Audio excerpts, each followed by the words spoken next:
All right, we're back. What's up, everybody? Raphael, Red, Kevin, what's up, brother? Kevin, love you, miss you. Pete, what's going on? Appreciate everybody being here on the Thursday night stream, the makeup stream. We had a late football game last night, and we didn't get back until long after the stream would have been going. So appreciate everybody stopping in. We are going to take a look tonight. I thought, me personally, I thought it would be fun to take a look at this one. Baldwin Lee, self titled book. Um, I've shared it on the channel before. I don't think we've ever looked at it on stream, but I thought that would be a good one to flip through because I checked the P.O. box today and there was no mail that was sent in. And so we are going to be doing Jim, who is usually here on Wednesday nights. He sent in a PDF of a zine that he's working on. And so we're going to take a look at that. I'm going to see if maybe looking through it on the iPad on the top down. I've tried to figure out the screen sharing, but managing OBS and then also in other softwares, and like I only have the one monitor here, so I think maybe viewing the iPad, that might end up being what we do. So we might we might do that one next week because I want to get that like set up properly. Um, I was trying to do it on screen sharing here a little while ago, and I don't think I'm capable of multitasking that much with the chat and figuring all of that out. So, Jim, we will definitely be going through that. I took a quick flip through the other day when I was waiting on the boys to come out at school. My children. I was there to pick up my children from school, in case anyone here is new. um, and yeah, I'm excited to flip through that with everybody. So yeah, I remember reading that. It says, yeah, it needs 2-page display because it's a lay flat book. I saw like things going across the gutter. I want to make sure I'm viewing it properly on the iPad. So we'll get that going. But in the meantime, let's let me see. First of all, you know me, uh, the camera setup and configuration of everything is different from last week because why wouldn't it be? So let's check the glare. I'm gonna bring the screen in a little bit. Also, let me know how the audio sounds. Let me know if you guys are hearing me all right. Um, yeah, let's get this in a little bit closer so you can see. I think we're good on the glare so far. Audio is good. Awesome. Appreciate you guys. So this is Baldwin Lee. This is 88 plates selected from an archive of nearly 10,000 images made between 1983 and 1989. This book came out a couple of years ago, 2 or 3 years. I know we were living in this house when it came out. Excuse me. So it's definitely been in the last few years, and I don't know what this book is going for now. Although maybe they've continued to print more, but it's incredible. If you like really any of the books that that I regularly share, at least the books that I share in like my personal favorites, um, Sage Sawyer is an immediate one that comes to mind. You'll definitely enjoy Baldwin Lee's work and many other similarities, between other photographers and I'm sure other styles would kind of overlap there, but I think about Sage's work in a lot of the same ways. What's up, Julian? Good to see you. This is Baldwin Lee, a self-titled book from a few years ago. All photos made in the 80s. That's so good.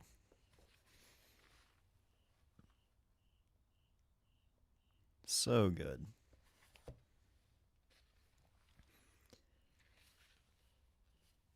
Speaking of Sage Sawyer, if you all weren't aware, she has a new book up for pre-order right now. So get those pre-orders in for her new book. I can't remember what it's called, but let me look that up real quick. I've already got my pre-order in at Baltimore Photo Space. You all know where to go. The new book from Sage Sawyer is titled Easy Days, and it's more work of hers also from the 80s. Okay, wait, between 78 and 86. 56 photographs presented in Easy Days capture the prosaic moments of ordinary people, always with respect and often with humor. Absolutely. So, everyone knows I'm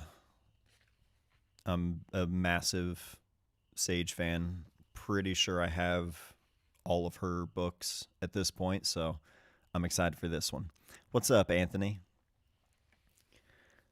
Technically a trilogy, right? Yes. Yeah. So that's the trilogy with Stanley Barker. Yeah. So they did the reissue of American Scene, and then Passing Time. Yeah. Oh yeah, a collection of all three would be sick with like a slipcover. Sorry, I'm reading the chat. I don't want to gloss over this one. This is amazing. There we go.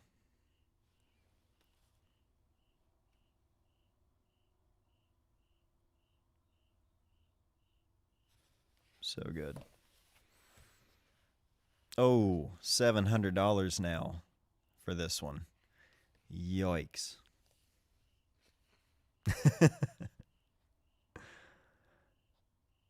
I don't know anyone who is buying one. There might be some listed for 700.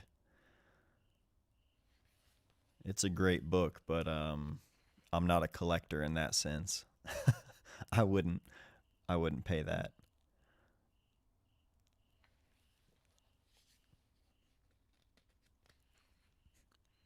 Yeah, Kevin, the Steinmetz Atlanta treatment. I haven't picked up any Steinmetz recent books. I've since sold uh, honestly the majority. I kept Summer Camp, and what else did I keep? Let me look. Steinmetz. I kept The Players and Summer Camp. That's the only Steinmetz I have left. Yeah, that stuff doesn't apply to our tax bracket. Absolutely. What's up, Brendan? A bit late. Trust I haven't missed too much. How's things, Matt? Things are good, man. Things are really, really good right now. If you weren't here last week, I shared that I've got a new job, and it is incredible. Working for Dard Hunter Studios downtown in Chillicothe, making picture frames, and it's the best. And I'm excited to share more about it in a video soon.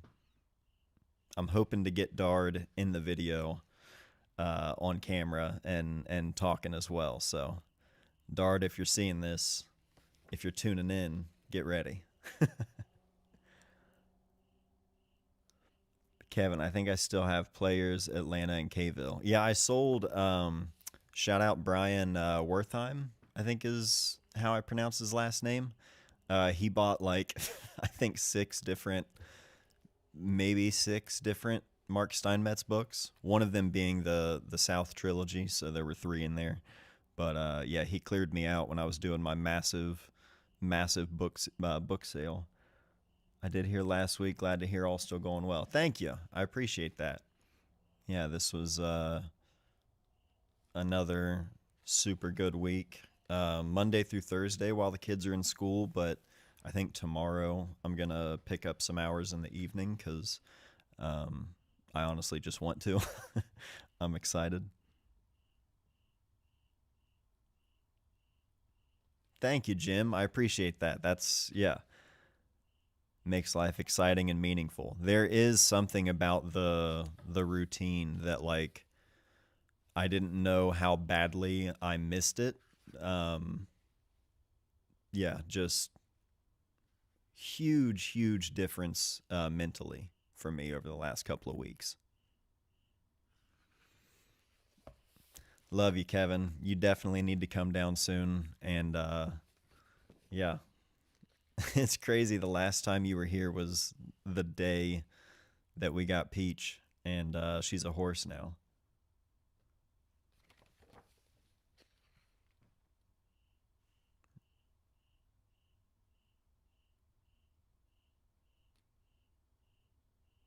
Man, just the framing of all of these, so good.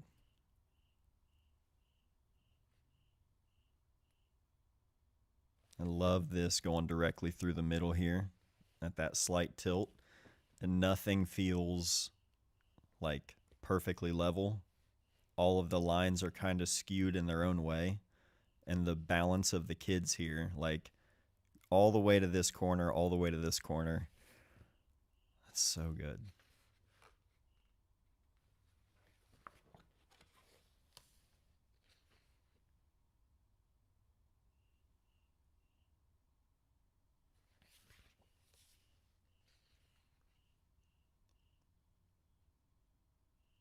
I think it's the sort of front porch portraits that make me think of Sage's work.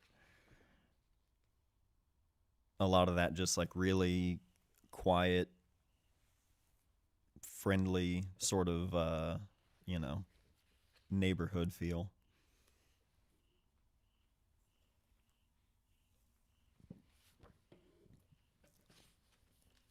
This one too, man.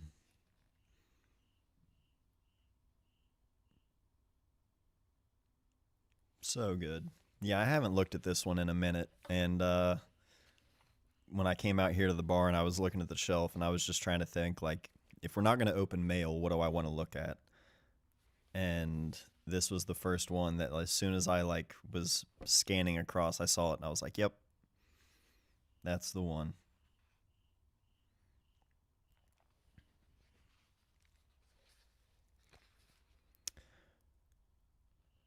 Ravenclaw, what's up? What's strange about art generally is you always think your own art could have been better, but when other people see it, they say, "Wow, I bet they see their own work the same way." 1000%. That's so true. Um, anytime anyone reacts in any way, like, "Oh man, I love that," on any of my own photos, I'm like, I guess I don't know. I mean, I don't have an excitement necessarily about. I mean, I can't say that. There are obviously photos I've taken that I do like, but um, yeah, we're our own worst critic. I'm constantly overthinking and um, just being super critical of everything, and having to. That's not to say that like I only put out the things that pass that criteria. You know what I mean? There's never a everything is great. Everything gets the real uh, stamp of approval. Maybe for some people that's the case. Um, I don't think I would ever share any work if I wasn't able to just share it and move on and keep moving forward. You know what I mean? As challenging as that is, and as much as I drag my feet on it, and try to avoid it. But that's absolutely true. I'm sure Baldwin Lee. Steven, what's up? This is Baldwin Lee. It is a self titled book. Um, Super, super, super good. But yeah, I'm sure Baldwin Lee could look at the work and you know look at things that maybe he would have done differently, or you know, feelings change as time goes on, and like how we view the work changes as time goes on. So uh, like that looks um, it's so simple, just the white wall. There's nothing dramatic going on, but just the light and how everything gets placed within the frame. Like, you don't need shock. You don't need anything overly done, you know? I love anything that can take, I mean, obviously, given the context, you know, the clothing and things, like there is a little bit of that time kind of signature to it. So that can be the appeal that draws you in, but like strip that away.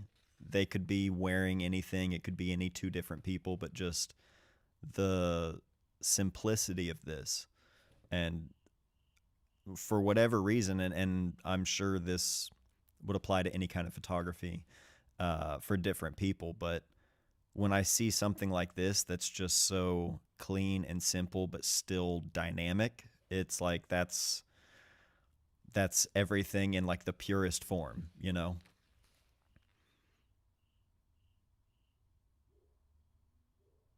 And that's not to say that has to be all of it, you know? Like, you can't, I mean, you can, but I don't know that you'd necessarily want to do that all the time. And that's not what Baldwin Lee does all the time, but I don't know. It's just everything is so clean about his work. Um, I just love it. What's up, Greg?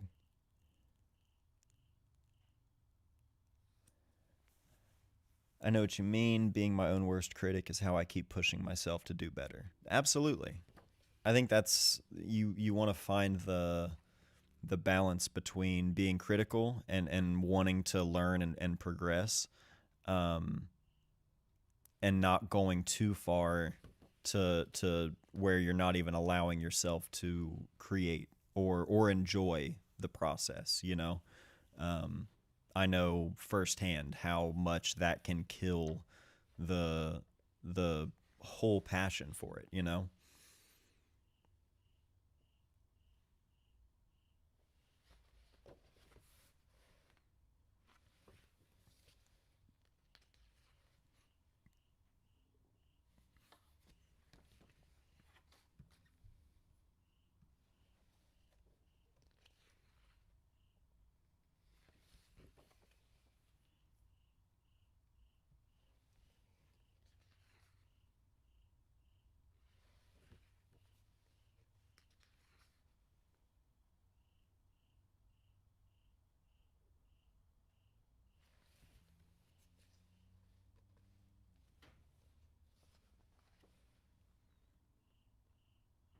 All of these landscapes all have a really nice feel to them as well. Like, all of that work alone would look good together, you know? And then here we've got an interview with Baldwin Lee by Jessica Bell Brown. So, whole conversation in here, which is great. This is an incredible book. Here, this for anyone interested. What kind of equipment did you use? She asked. He says, I worked with a tripod mounted 4x5 view camera. This type of camera required long exposure times that necessitated standing perfectly still. There was no possibility of making spontaneous or surreptitious photographs. Never seen that word before, probably butchered it. The crucial aspect in making the photograph involved my issuing verbal directions, asking for extremely specific movement of the figure and glance. This is not unlike how a sculptor making a figurative piece conceives of specific gestures and repositions various parts of the body. What I was desperately trying to do was recreate what I had seen before I had approached my subject. This, after all, was why I stopped. There is a beauty in this process that exploits the unintended.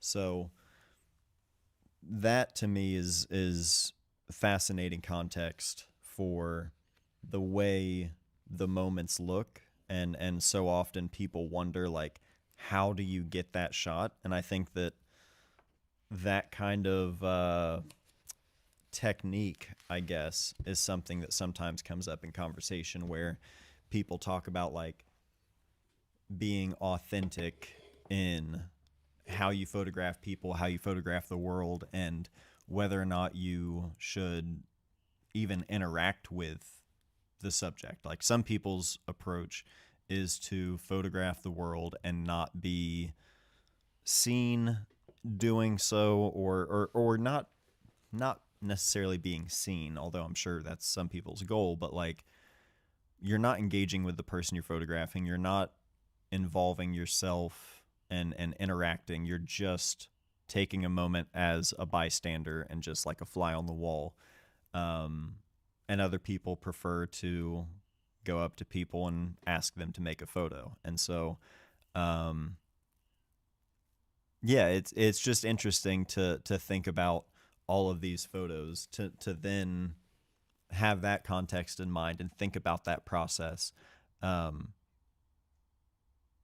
And the precision in how everything is. Like, it makes perfect sense that everything was very, very deliberate and on 4x5. And so it's an interesting thought to kind of recreate what he had seen, essentially, just because that's what happens when you do interact with somebody. You're immediately changing what it was that you were seeing, and also trying to recreate it authentically when now the person is aware of, I'm being photographed. Where is this going to go? How is this going to look? All of these things, which nowadays comes across, or I guess comes up more than it probably did back then. But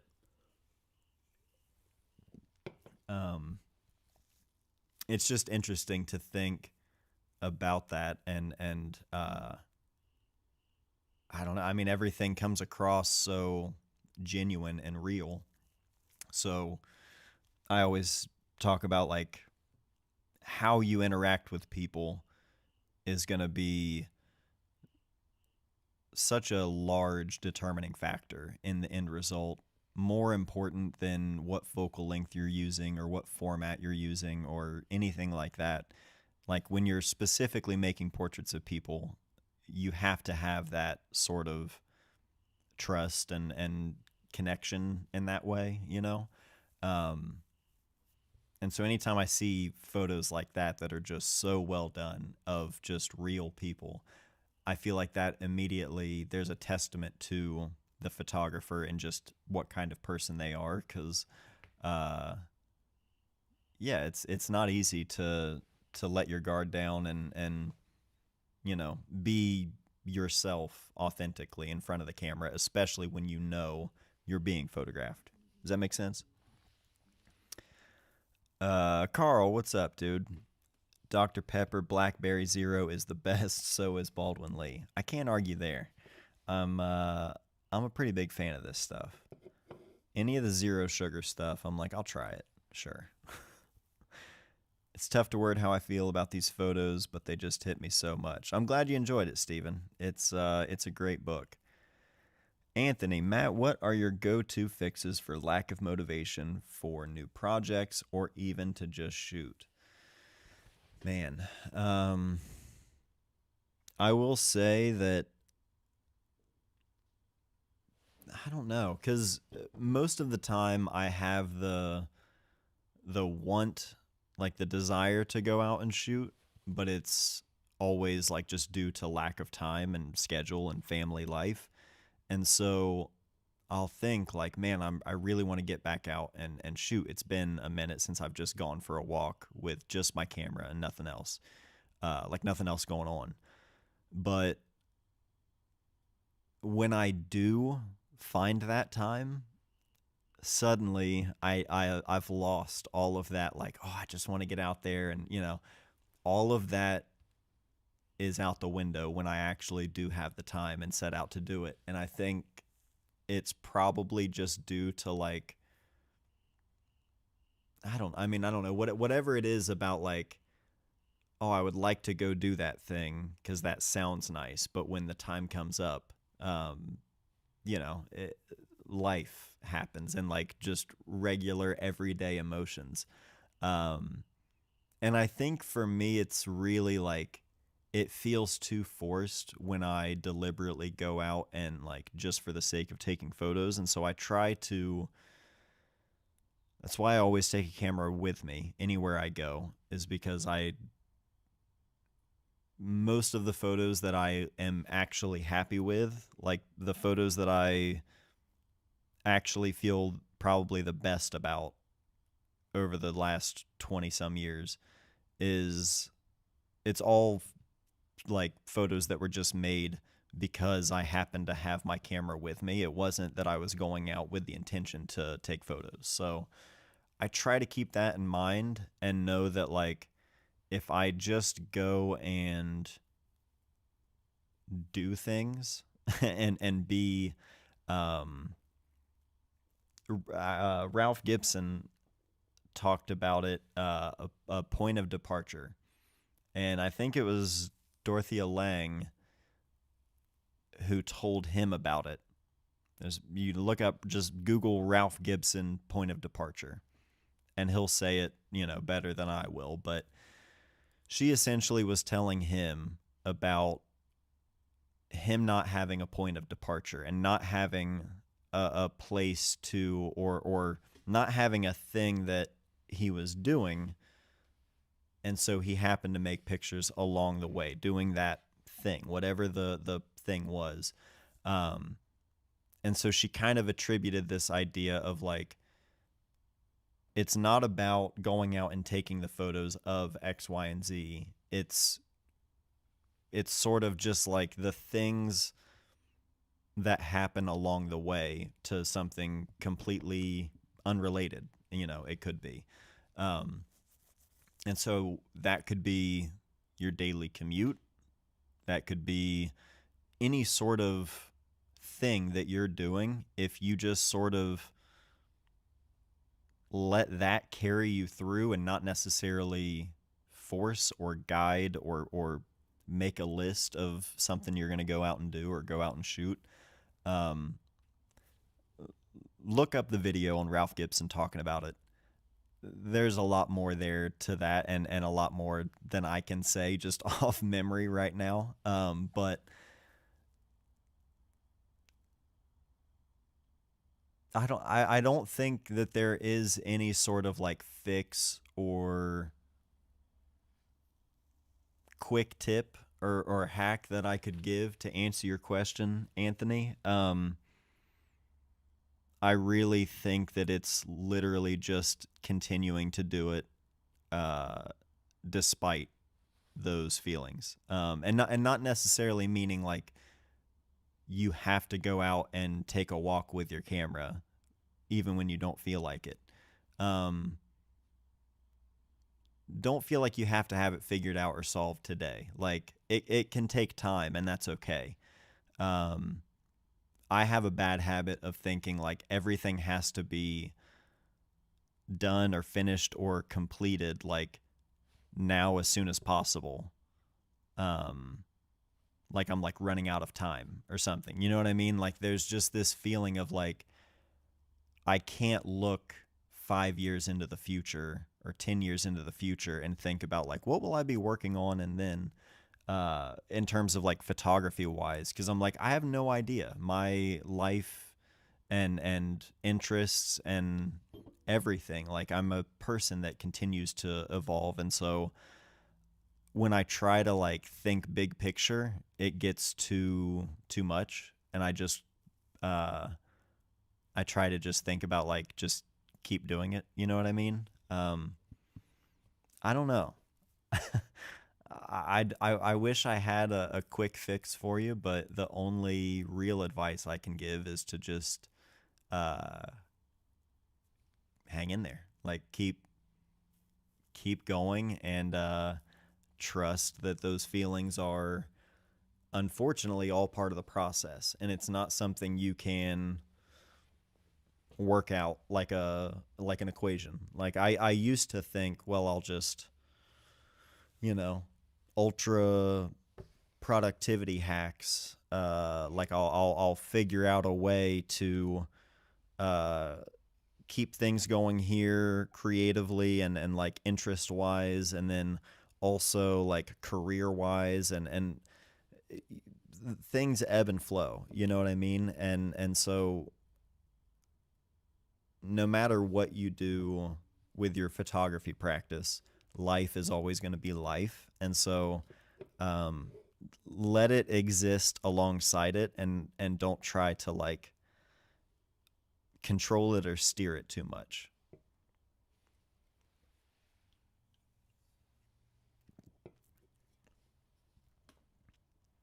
Just took a 4-day trip to the Eastern Sierra to do just that, all by myself. Actually made some cool images. Hell yeah, John. That sounds amazing. Timothy, what's up, brother? I've been back in the habit of actually always having my camera around my neck when I go anywhere instead of just with me in my bag. No excuse not to make photos. That is a perfect tip.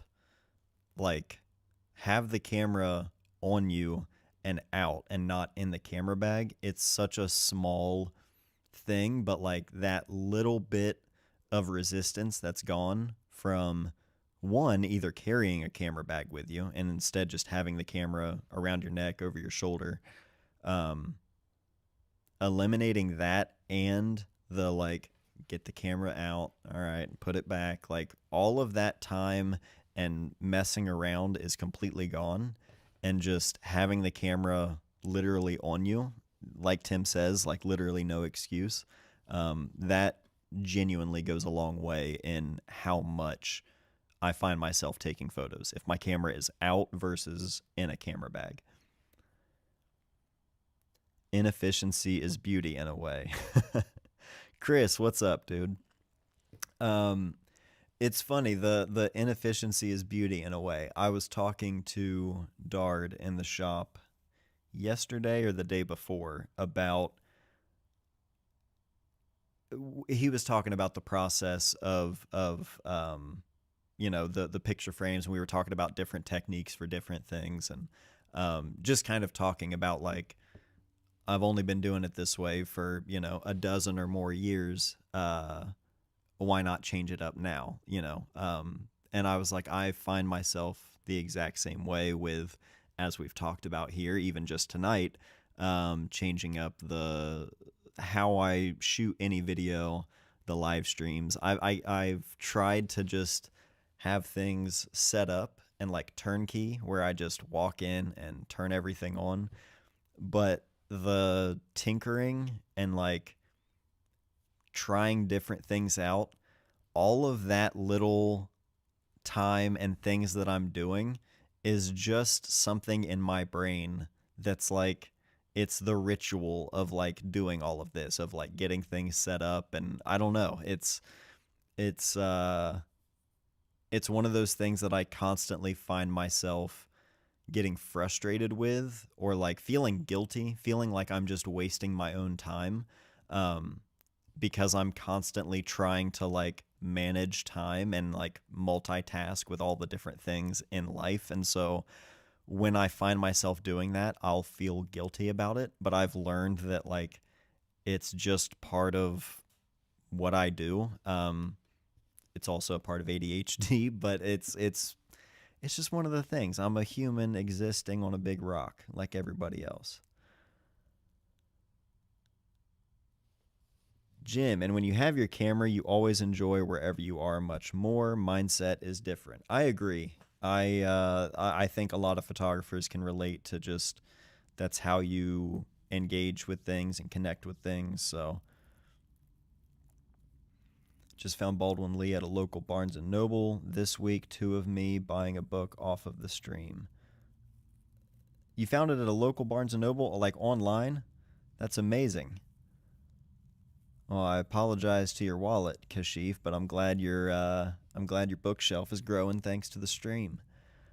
David, missed the beginning. How did your son's game go? So it was a scrimmage against the other team from his same school, and they lost, but he did get an award as one of the prime players. My offensive lineman, Elliot. He most likely going to be his last year playing football. I can already tell. He's just, and I mean, he's said as much. He's like, yeah, I don't think I'm going to play next year, but he is having fun. But he's talked about like just wanting to try something different.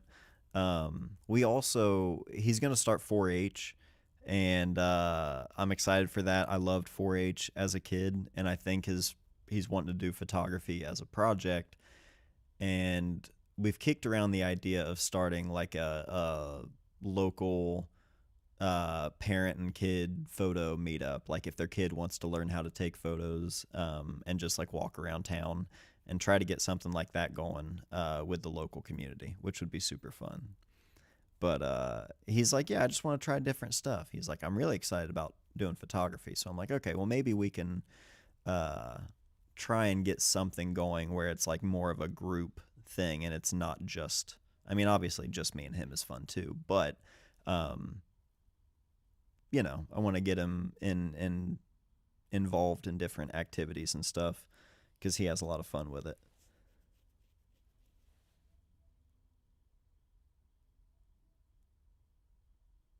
All the human imperfection in making a print or taking a photo end up being the talking points most of the time. Perfection is boring. Yeah, well said. I'm glad all that resonated with you. That's how I feel as well.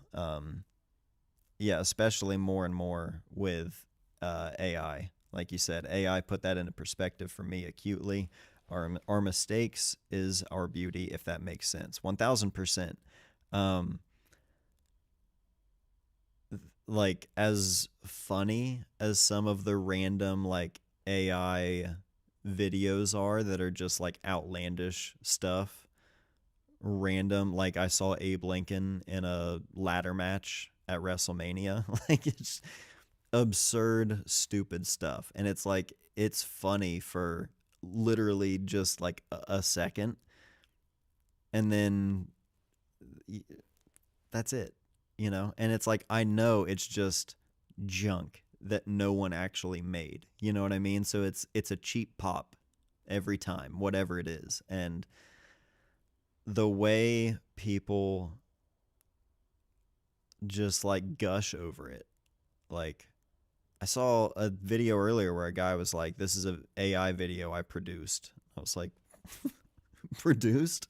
Like we're using that term very very loosely these days. It's just weird. Like I don't know.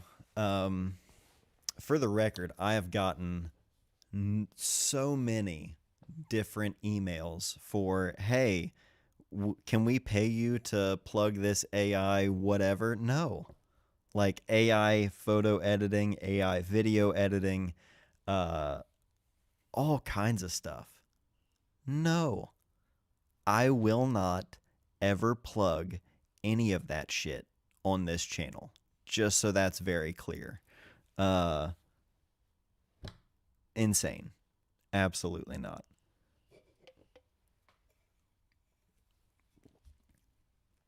Any tips on staying organized? My Lightroom and computer in general are an absolute mess. Julian, I am in the exact same boat, and I'm going to share how I keep things organized, and it's probably not going to be helpful, but it will be transparent.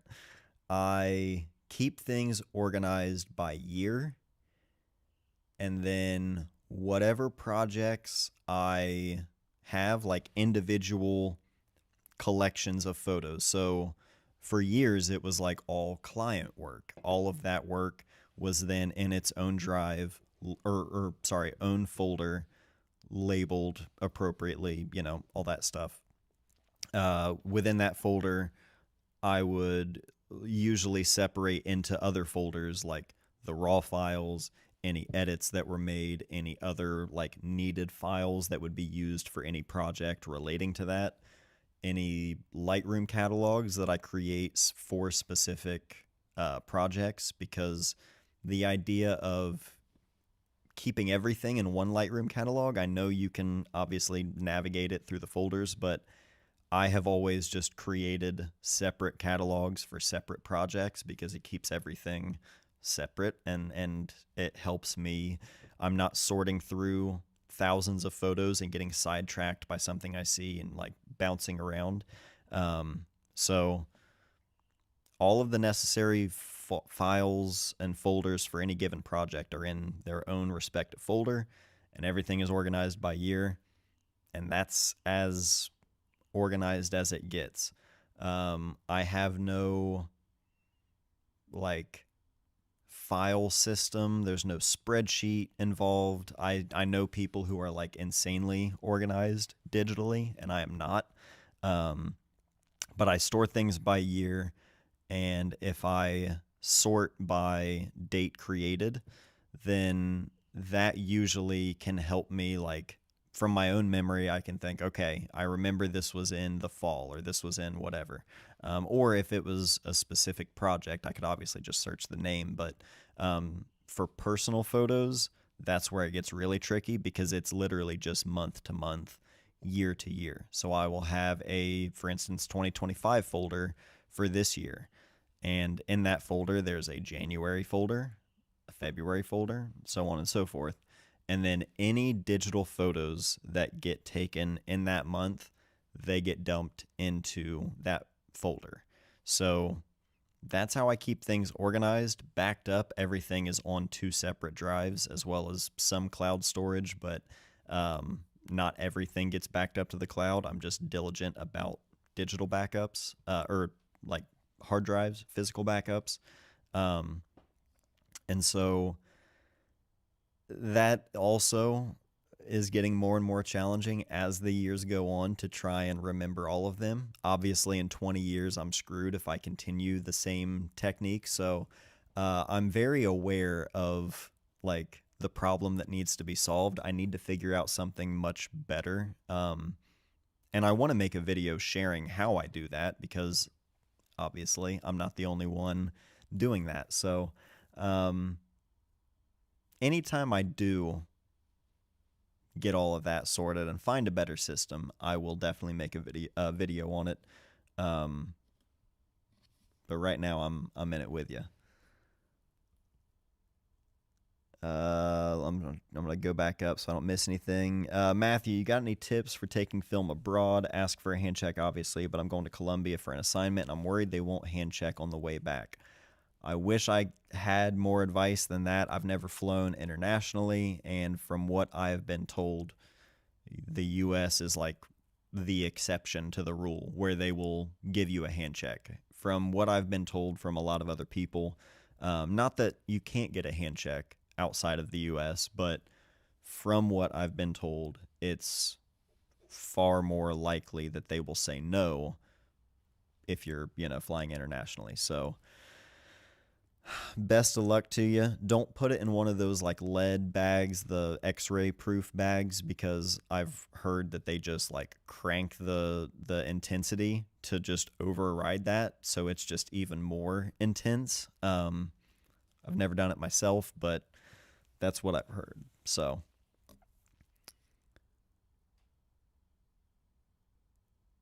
Cedar Point, Zine, hell yeah. The Midwest scene would love that. Hey Matt, I've finally been archiving my film. What tools do you use / recommend when it comes to cutting negatives? I just use, honestly, I use scissors, but like, and I've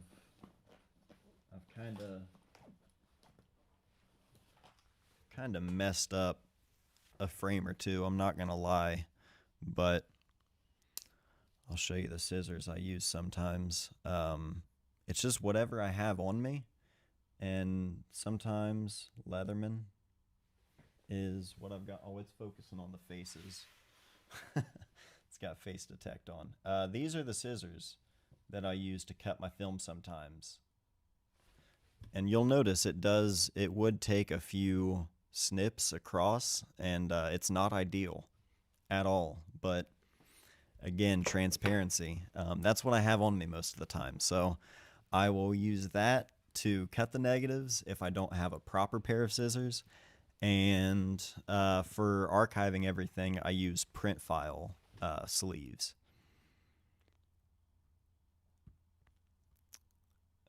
Take one look at the top 40 songs and you'll understand why so many people are impressed with AI videos. Well said. Also, Julian, for your question, do you keep them on your computer or move everything to an external hard drive?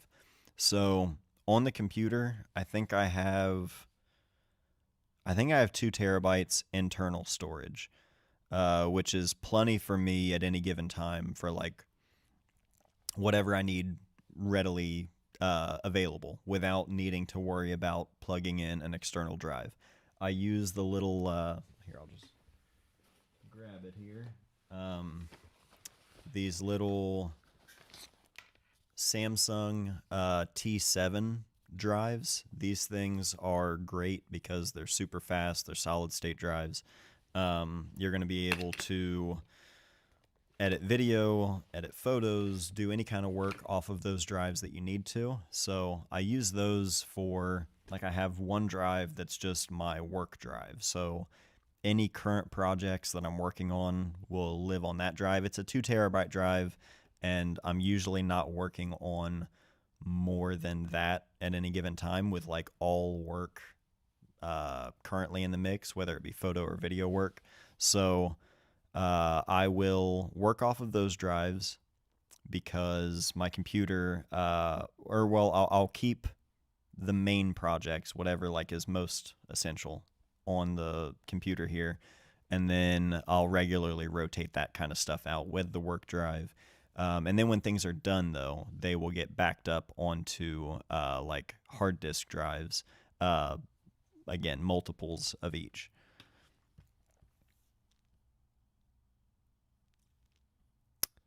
My comment regarding taking photos of your everyday life. Everyday life may seem mundane to us, but remember the local is the universal, meaning that our local human struggles are exactly what everyone in the world can relate to. Going to work, checking the mail, getting grocery, family, friends, etc. And often, like good wine, time makes a photograph. Time to reflect. We will appreciate today the farther into the future we go type thing I found with photographs. Absolutely. I fully agree with that. Like, that's why I enjoy photos of just everyday life and, like you said, the more mundane things, because that is the human experience, and I can't relate to a lot of the, I guess just any sort of like extravagant, you know, locations or scenery. I mean, it's beautiful to look at, but it's not the kind of work that I like really connect to in any way, you know? And that's not a knock on like landscape photography or literally any kind of photography, like whatever, except boudoir. But, you know, it's like the kind of stuff that I really relate to is the kind of stuff that anyone would relate to. And some people might not enjoy looking at that for enjoyment in photography. And I get that. But, yeah, I want the real stuff.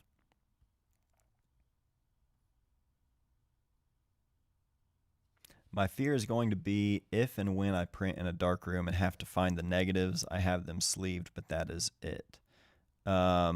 Yeah. Unfortunately, my film is organized the same way. It's all in these white binders back here, and it's all organized by year. And for the most part, up until maybe 20, so only like 9 years ago, only the last 9 years are like kind of disorganized. I used to be much better about like every roll was shot and developed and archived immediately, and everything was chronological. And again, just how I remember things and remember where I was or what time of year it was, that kind of stuff. It would be easy for me to find stuff, but um, the last 9 or so years, probably, it's been uh, there have been some roles where it's like, that'll just get kind of shuffled in the mix there. I'm probably on an Italy airport blacklist for arguing with the TSA last time they made me scan my film. That would be when I'd crash out. If it's for an assignment, I definitely would not risk it or get it processed in Colombia. Yeah, that's a good call. Get it processed there and then just shipped back, or take it back with you if you have the time there. Best advice for the overhead angle. I want to do something similar for a podcast. I upload to Lightroom, pay a lot of storage, and use iCloud. Oh, yeah. Okay, best advice for the overhead angle. I'm using a C-stand with a short grip arm with a tripod head mounted to the end of that on a Kupo tripod head like adapter, and then just angled directly down over the desk here. So you could do that. I mean, any kind of boom arm would work. They make much like simpler, like a C stand and all of this stuff is like not really overkill, because like this is, it's serving its purpose, but um, you could find a cheaper, like C stands and this kind of equipment is a little more expensive, but it's stuff that I've had for years and it will literally last a lifetime. Um, but you can get all kinds of different like overhead stuff. Glide Gear, they make an overhead rig that I have that I used to use. But I found this to be the simplest way. It's super simple to set up. I set this up in like 3 minutes. It's great. What cabinet do you recommend for storing prints? To be honest, I mean, I use these Husky tool chests behind me. I keep the prints in like um, archival boxes that you can buy. You can buy them, or you can just use the boxes that the printing paper came in, whether it be the darkroom paper or the inkjet paper. I always just repurpose those boxes to store my prints. Um, Storing them in those kind of boxes, maybe even with like the I don't know if tissue paper is the right paper. I feel like there's a specific name for it that I can't think of, but the paper that you would lay in there between the sheets, you can do things like that to further preserve the prints. But in terms of a specific cabinet, I think you just really want to be mindful of the humidity. So running the dehumidifier out here in the barn, for me, like that's made a massive difference in just how all of the paper, like the books, when I would come out here in the summer when it first started warming up and all the pages were just real wavy. And they would always, ease up and lay flat at the end of the day. But once I started running the dehumidifier, that took care of everything. And that gave me a little bit of peace of mind on my books and all of my prints and everything out here. Fun fact, I was able to buy a Kodak Charmera about a week ago. The tiny digital novelty camera that just came out. Pics are low resolution, but it's kind of fun to play around with. I have seen people share those on social media, and I have thought that they would look fun, and I think it's something that Elliot would have a blast with. So I might have to check one of those out. For the first time, I printed one of my photos, and I'm so proud of it. Hell yeah. Happy to hear that. Uh, Dude, the Husky tool chests for literally everything. I mean, it doesn't have to be Husky. These are Husky, but like any of them. For gear, for prints, like all of my gear and all of my prints. That's what I use these for. They're great. You can lock them up. Lock them up. What's up, Matt? Hope you're having a good one. I am running on positive energy. I bet you're having a good one. Thanks for stopping in. I'm in SoCal. Humidity is not a problem. Hell yeah. I need a dehumidifier for my room before even thinking about having cameras in my room. I know some people swear by those dry cabinets where, keeping lenses and things like that free of any kind of fungus or things like that growing over time. I've thought more and more, like, long term, that probably is something that would be a worthwhile investment. I have everything in the Husky tool chest for now, and haven't had any issues. Knock on wood. I keep the those little silica gel packets. I keep those in the drawers as well, just to further, try and like prevent any sort of moisture, any sort of moisture building up in there. And that seems to help, I think. So. Heck, I've seen people use Husky tool chests as a dresser in their room. Dude, I have no problems with that. I think, like, I am so much more about function over, fashion or form. Like, the utility shelves for everything, I appreciate things like that, So the tool chests for the gear, and especially for the prints, because I would love to have just a wall of flat file cabinets, like the old metal flat file cabinets. But those things are so expensive and so heavy. And these are close enough. Plus, you get some deep storage in the bottom there. So, yeah, these are good. Charging on the side of them, I'm telling you, I swear by these. Rob, what's up? You made it. I'll rewatch later. Do it. We took a look at Baldwin Lee at the beginning of the stream. It had been a minute since I looked at that one, so that one's a hit.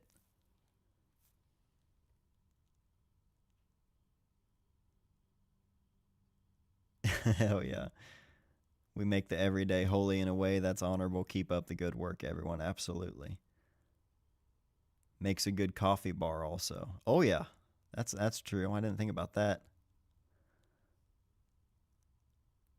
ADHD equals flat surface storage addiction, so Husky shallow drawers are my jam. Without a doubt. There is something about, like, being able to lay things out. I need to... Actually, let me ask you guys, because I have some drawers that are really organized and others that literally are catch-alls. Like, it's just the biggest, most random mix of stuff. And I want to do like a whole clean out of the drawers and like reorganize everything. And I thought that might be a fun video. Also, just like a very transparent video in the sense of like, this is how it actually looks from real use, and not just being set up for the shot for the YouTube video. So I might do that sometime if you guys would watch something like that, maybe in a vlog or something. There are a few wood flat files at my studio. Moved them once, never again. Yeah, it's too much. Also, Tim, good to see you. I think that would be a good video. Hell yeah. I will do that. That'll give me the motivation to actually get around to it, because it's been on my mind for a while, and I just keep thinking, maybe one of these days. That'll give me some motivation to actually do it, so we'll make that happen. Gotta have a junk drawer. I have a couple of them. It's so funny, like, when I open up the top drawer, this one right here on this cabinet, that one is full open, flat, like shallow drawer, and it is full of the most random stuff. So it always makes me think of the junk drawer at my house growing up. Christopher Rodriguez. Hi, Matt. Who would you go with M6 repairs these days? There is a gentleman on Instagram named Zane Grant. And his Instagram handle is like, it's like Z period A period N period or something along those lines. I can't remember it exactly. He did a service of my M6 and did an amazing job with it, and he is who I will continue to go to. I believe he's in the DC-ish area, if I remember right, and he did great work.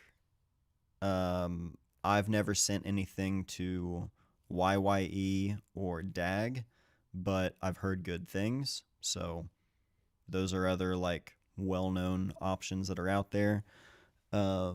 Years ago, I had my M6 viewfinder replaced with the MP viewfinder, and I had some frame lines blacked out, so when I have a 35, I don't see the 135 frame lines, and when I have a 50, I don't see the 75 frame lines, and then when I have a 28 on, I won't see the 90 frame lines. Did I get those right? Are those pairings correct?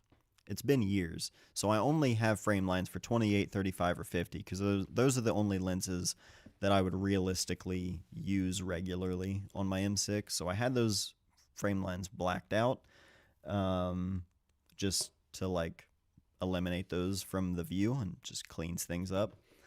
All of that was done by Red Dot Repair, and I made a video sharing about it, and just kind of talking about it, but I now have since said to not send your cameras there because I unfortunately have had multiple friends who had horrible instances with not receiving their cameras back for an insane amount of time, not getting emails or messages or anything, no response at all for a number of time, which is really unfortunate because the work that they did on my M6 was great, but since then I cannot in good conscience like recommend them, so unfortunately, yeah. But I would check out Zane Grant.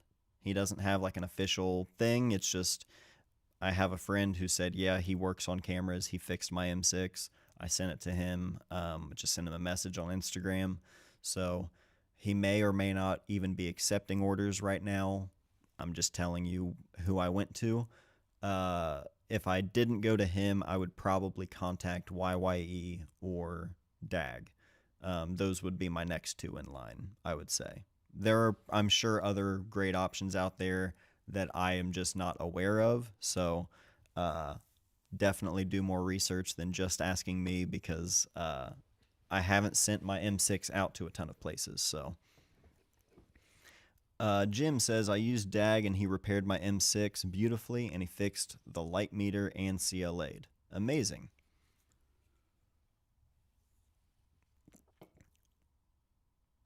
Wow. Matthew Young says, Red Dot was a nice guy and seemed super genuine, but no joke, sent my M6 back and forth 4 times over the course of a year and ended up having to sell it for parts.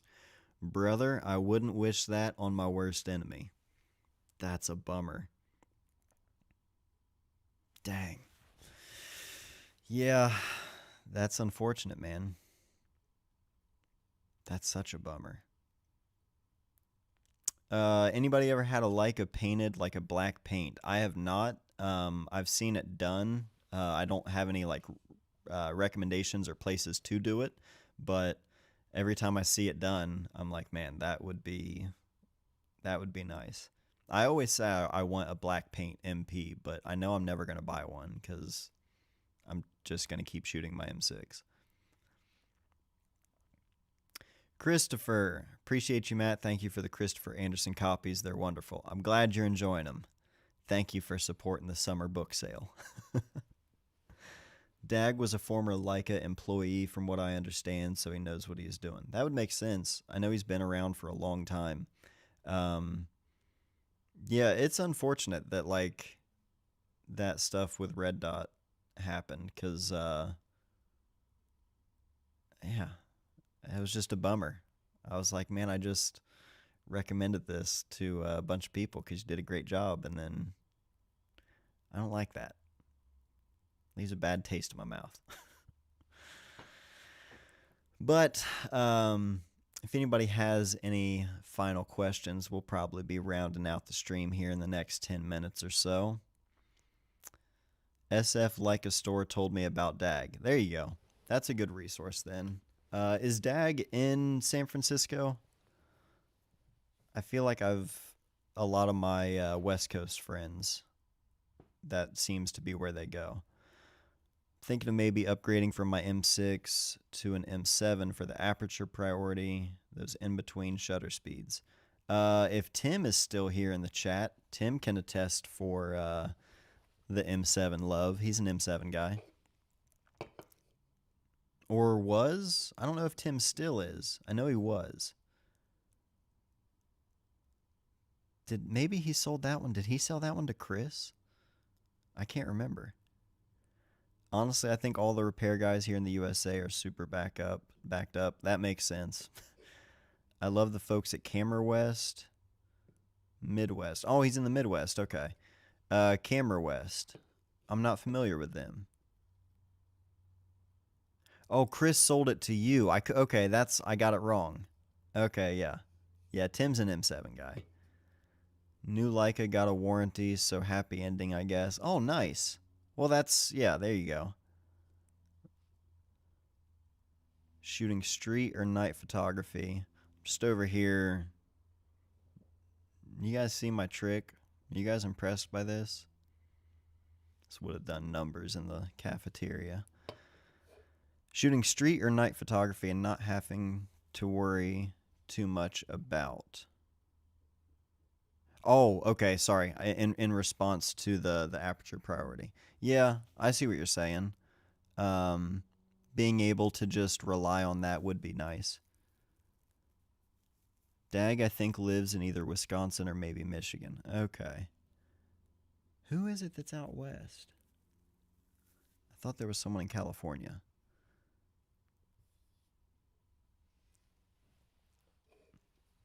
Yeah, about messing with settings.